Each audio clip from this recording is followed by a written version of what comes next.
knows the variant and directions that it has gone over the years. He has self-published 3 books, and his next book is being published by Dorsey, and it'll probably be available on Barnes & Noble soon.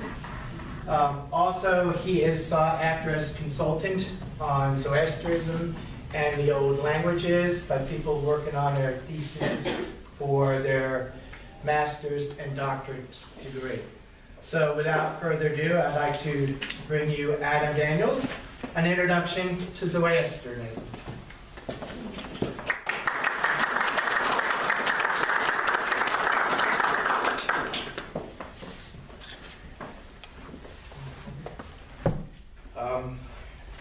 I normally don't open with jokes or anything. I'm not going to start today.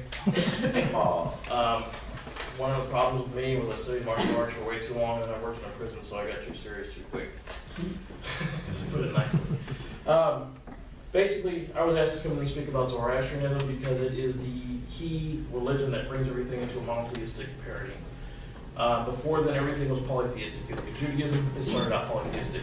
You look at Hinduism, polytheistic. You even look at the old school island religions, it's still polytheistic. What happened is around the time of Cyrus, who was known in the Old Testament as Cyrus the Great, the king of kings of Persia and so forth, when he created his cylinder, that cylinder gave everybody religious freedom and it abolished all slavery throughout the world, known as the Assyrian Empire or the dynasty of Persia. The concepts of Zoroastrianism start with what's called Zoroastrianism. Zoroastrianism is actually the beginning where you see the beginning of a trinity in a way. Zoroastrianism is considered the All-Father. He is basically a consumption of both death and Father Time. Zoroastrianism is the one who became the spark of consciousness in the universe. He sacrificed what the Hindus call Purusha. I cannot say the Persian version, it's a very long word and it's hard to pronounce. Anyways, through the sacrificing of the universal essence, he was trying to create a son called Ahura Mazda. Ahura Mazda is best equated with Yahweh, Jehovah, something to that effect to help bring in what we're doing. Through the 1,000 sacrifices, he began to build a self-doubt. Through that self-doubt created the devil. The devil that's known in the Macedonians is Angra Mainyu or Dakhma. The Persian Empire and Persian culture have a lot of love-hate relationship with the devil. He granted them many things and he took many things from them. And along with Ahura Mazda, becomes more of a Gnostic type of God, more of a deist type of God. He created the thing and then he kind of just took his hands off it and said, here are the angels, the Ahuras, you guys have to deal with this mess. But where it started out with Zoroastrianism, you have the Magi. Everybody knows the Magi from the story of Jesus. The Magi were the ones who started in the concept of bringing the duality of good versus evil, sin versus prevalence. And throughout the land, of course, they went along pushing the things.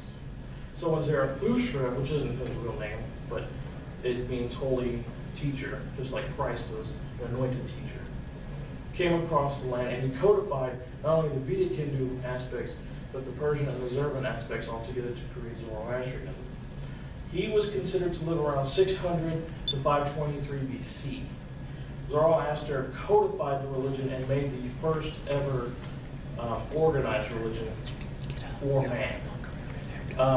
Jeremy or Kelsey, if you would, the Soma drink. Soma. One of his main things as far as worshiping, they continued the enchanting. They continued the things they learned from Hinduism to bust and use the rhythmic patterns and the voice patterns to create energy, such as you see in prayer and hymn today, but is more of the chanting like the Buddhists and the Hindus do. Their main form of worship was called a yasna. The yasna is a 72-chapter ritual, and within the yasna, the speaking part or the chanting part is called the gathas.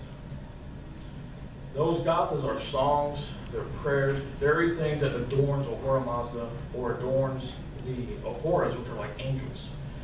Angels are considered to be birds of prey like angels, buzzards, things of that nature. And that's why when you see heavenly hosts, like from the Christian perspective, an angel that has the feathered wings, one wing is dipped in blood, while the other wing is dipped in prayer.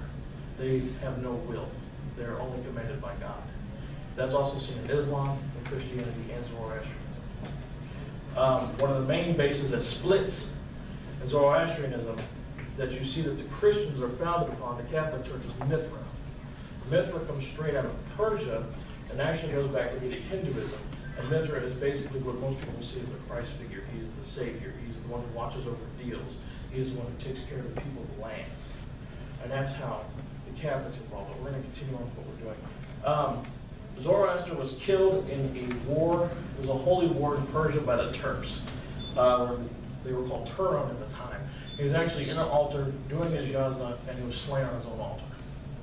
That's how the man died, and that's part of how it got spread so easily. The main reason that the Turans wanted to attack was because of the Vedic Hindu aspects.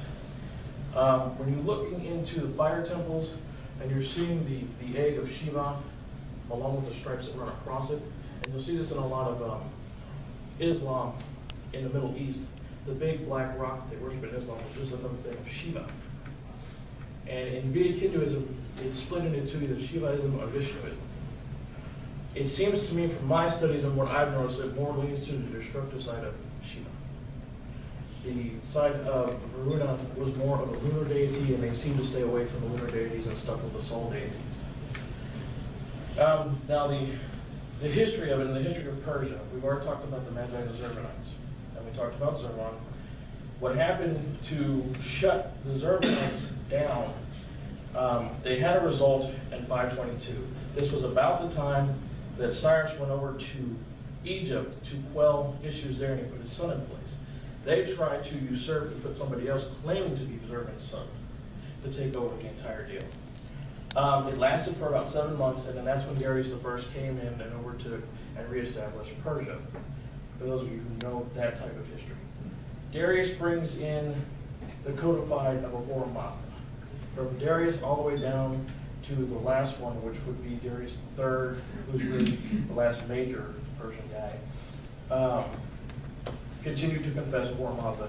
Even Xerxes confessed Ahura Mazda, if you guys know how dangerous that man was. Let's just put it this way, the Greeks feared him so much that they burned Athens to the ground before he got there. That's the kind of man Xerxes was. And I'm pretty sure you've all seen 300. That's kind of where. Sparta! Yeah. And that's why you see Alexander the Great going back and destroying Persia, because of them coming in, and they blamed Xerxes for burning Athens down when they burned their own city. It's a whole convoluted mess. So getting back into, if you would, the Zoroastrians' main book that they use to worship is known as the Avesta.